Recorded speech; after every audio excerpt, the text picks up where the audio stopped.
છીએ રમેશભાઈ ધડુકને બીજેપીની અંદર બહુ સારું એવું પદ મળ્યું છે. ગુજરાત રાજ્યના ઉપાધ્યક્ષ તરીકેની નિમણૂક કરવામાં આવી છે. એટલે આપણે અહીંયા શુભેચ્છાઓ પાઠવવા માટે આપણે અહીંયા ઉપસ્થિત થયા છીએ. પરંતુ હું રમેશભાઈ ધડુકને સન્માનની સાથે એક જવાબદારી આપવા માંગુ છું અને આપ સૌની સાથે આ વાત શેર પણ કરવા માંગુ છું.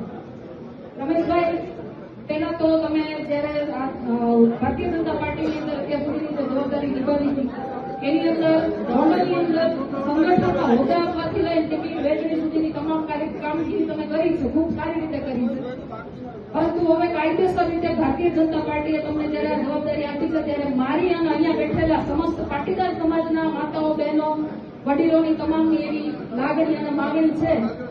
કે તમે હવે સંગઠનની અંદર જે ઓલા બુટલેગરો અને માફિયાઓ બધે છે ને એને વીણી બહાર કાઢજો અને એના માટે ટિકિટો ન લઈ આવતા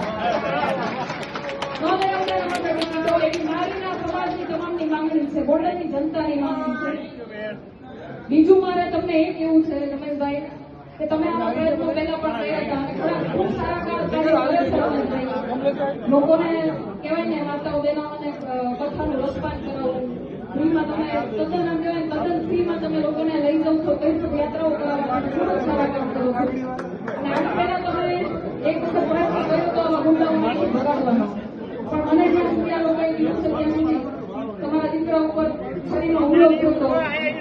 તમારા દીકરા ઉપર